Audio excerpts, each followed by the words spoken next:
மகிழ்ச்சியா இருக்க மாதிரி தெரியுதா, வருத்தமா இருக்க மாதிரி தெரியுதா? மகிழ்ச்சியா இப்போ ரொம்ப கூடுதல் மகிழ்ச்சி.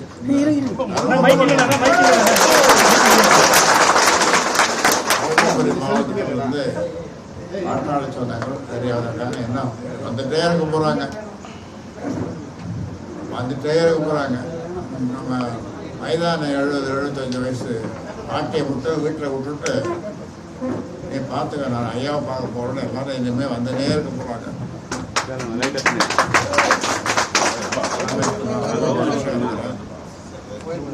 ஐயா, இந்த ஒட்டு கேட்பு கருவி வச்சிருந்தாங்கன்னு சொல்லியிருந்தீங்க.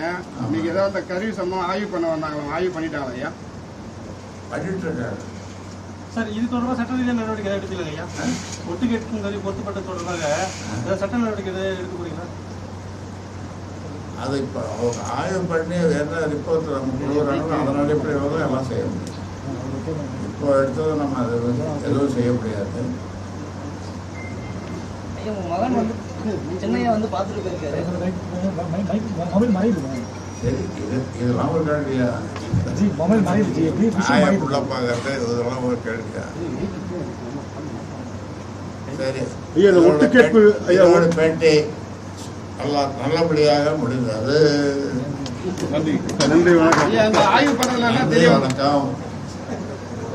ஒட்டு கேட்பு கருவி கொடுத்து இந்த ஆய்வு தனியார் நிறுவனம் வந்திருந்தாங்க ஐயா. அது ஆய்வு முடிச்சிட்டாங்களா? தொடருதா? இல்லை, ஆய்வு பண்ணிட்டே இருக்கு. ஐயா, தங்களுக்கு யாரு மேல சந்தேகம் இருக்கா ஐயா? இந்த விவகாரத்துல யாரு மேல உங்களுக்கு சந்தேகம் இருக்குங்களா? சந்தேகம் இருக்குது, சந்தேகம் இல்லை, ரெண்டும் இருக்குது. அது அவங்க ஆய்வு பண்ணி முடிச்ச பிறகுதான் தெரியும். ஐயா, பொதுக்குழு கூட்டுறதுக்கு வாய்ப்பு இருக்குங்களா? எப்போ பொதுக்குழு கூட்டுறீங்க? அது என்ன, அதற்கான காலம் வரவில்லை.